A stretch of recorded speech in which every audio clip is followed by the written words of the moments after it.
You are about to enter a good news zone. Values in Action is next.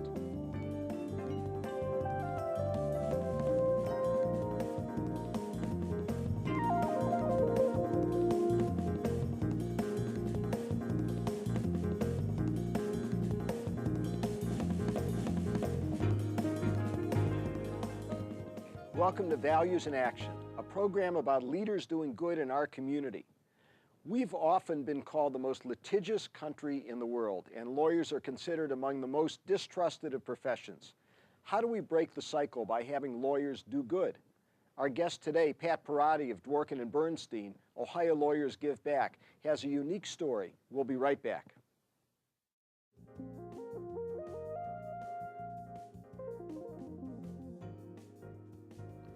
Welcome to Values in Action. I'm here with my co-host Ratanjit Sande and with Pat Perotti, partner at Dworkin and Bernstein, Ohio Lawyers Give Back. Thanks for joining us, Pat. Thanks for having us. It's an honor.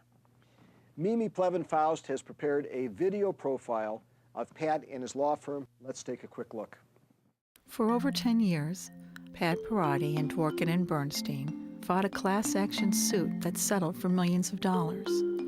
They insisted all unclaimed funds be donated to charity and created the website Ohio Lawyers Give Back to encourage other law firms to do the same.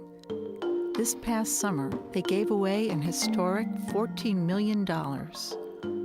Now that money is feeding the hungry and homeless, providing scholarships and activities for kids, funding research to stop killer diseases, and providing life-saving surgeries for children. Wonderful profile, Pat. Can you tell us why you do what you do? Lawyers are supposed to do justice. We're not just supposed to win cases. And doing justice doesn't mean getting a lot of money for the law firm or for the attorney and a little bit of money for the class members, but letting a wrongdoer have the rest of it back simply because we couldn't find people. And that's why we do it. We want to stop companies from doing wrong in the society, from cheating their customers. And when they have to give away almost all of the money they took from their cheated customers, they stop cheating, believe it or not. But you know, I buy into that, but to the audience, that's going to sound very idealistic. And they're going to look at you and they're going to say, that's great. He's making a third of the money as his fee. You know, he can afford to be charitable. So what? Because I don't have to do this in order to make that third. I get the third right in front, and I can care less about what happens to the rest of the class action reverter money. And I can just let it go back to the wrongdoing company, to the big insurance company, the bank that cheated hundreds of thousands of customers for millions of dollars. But that's not the way the system's supposed to run.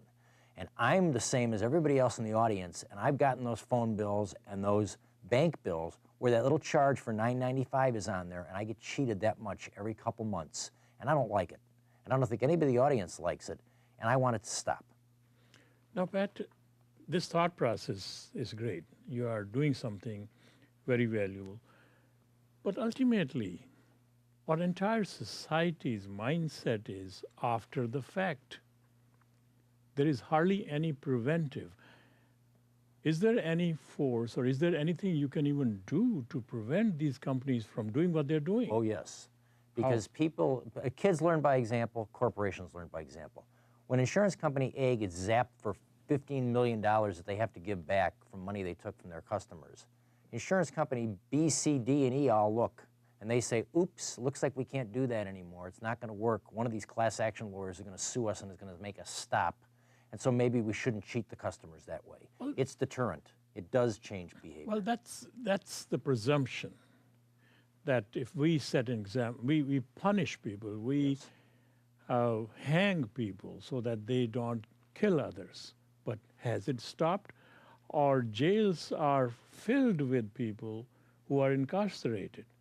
So how come this is not changing our society? Well, there's two things. First of all, the jails are filled with people who think they got a sentence of 10 years and get let out in 1.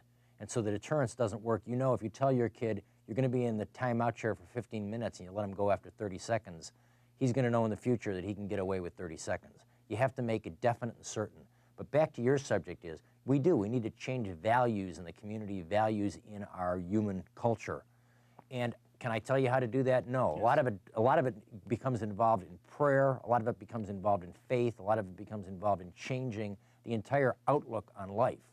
And I can't teach people to do that, but families can teach people to do that. And if families were more integrated, if people were more together where they had a mom and a dad and an integrated family where they could go and they could have good example, we would have a lot of changes, because a lot of these poor kids who do the wrong thing do it because they don't have anybody at home to give them a good guidance. I just want to interject for a second. You know, there are lots of people who have encounters with lawyers. You're exceptional with what you do. But let's face it, the law profession, the legal profession, is among the most distrusted profession, probably only second to corrupt politicians, you know, which is not in great esteem in our society. Why is that? One of the reasons is because a lot of big law matters deal with a lot of money. And money corrupts, and lots of money corrupts, absolutely. But really, lawyers have a bad rap because people who deal with lawyers usually aren't in a good situation.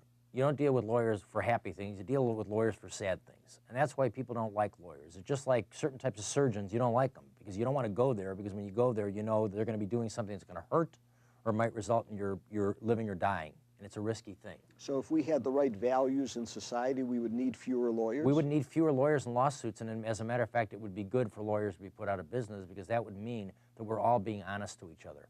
But you know, that's not the way human nature is. But we certainly can change it incrementally, so that as people go on, they get a better example, so that the next time maybe they think twice and they say, maybe I shouldn't do this to my customers, maybe I shouldn't do this to my neighbor. Let's just hold that thought for a moment. In a moment, we're going to be back with more of Pat Perotti and how lawyers can actually do good.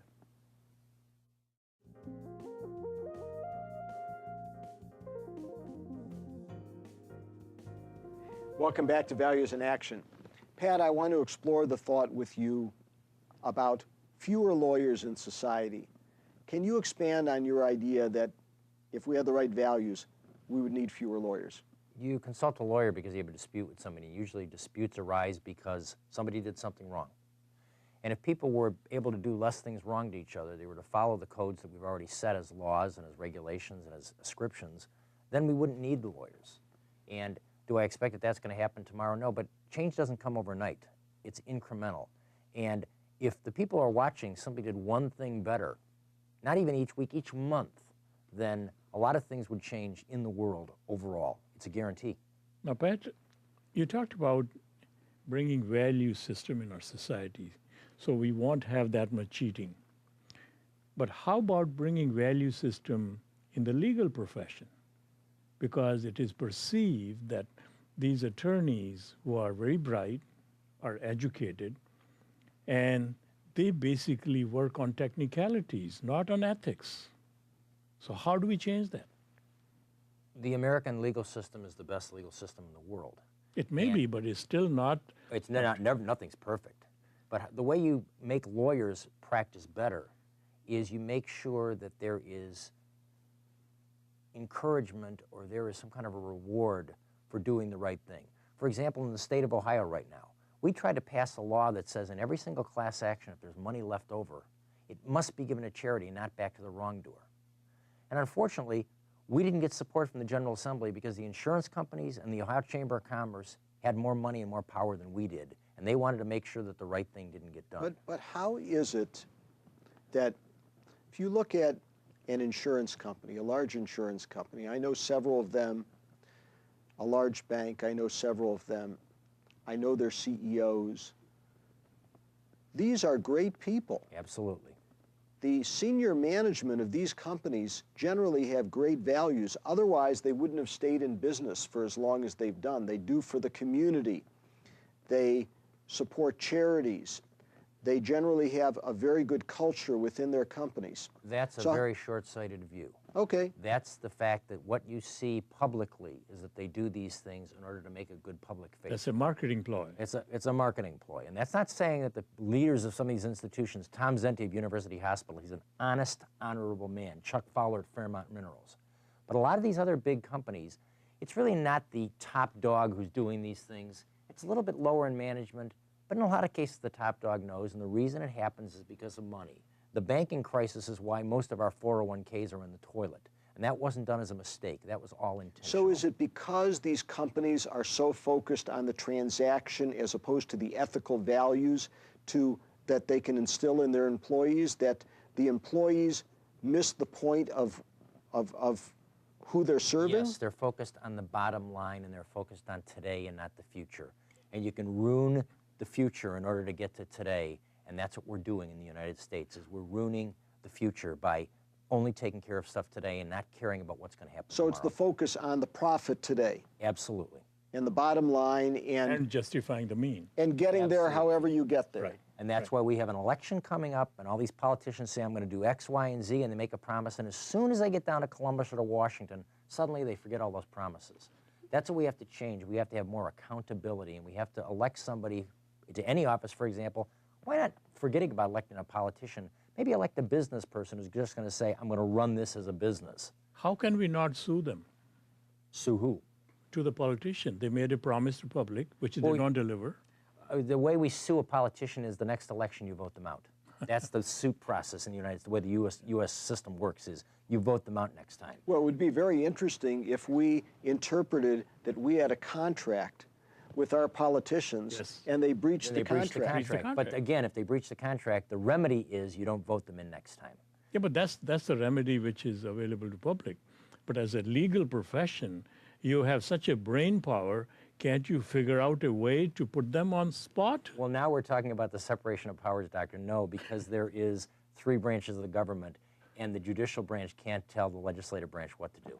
This is technicalities again. Well, no, it's the Constitution. It's the way our system works, and it works very well. If we're increasing in the number of lawyers in our community, in our society, in this country overall, and the amount of litigation is increasing every single year, is that a red flag that we have a sick society? Absolutely. The more lawsuits you have, the more problems you're having in the society. It's just like when you have to call a family council at home and you have to have mom and dad work something out between the kids. The less times you have to have a family council, the more you know that family is healthy and working because there's no fighting. You don't need fighting. You're not supposed to fight. We're supposed to get along. We're all members of the same family, the human race. Pat, if you could just hold that thought. When we get back, we're going to talk more about specific actions that lawyers can take to give back in our community.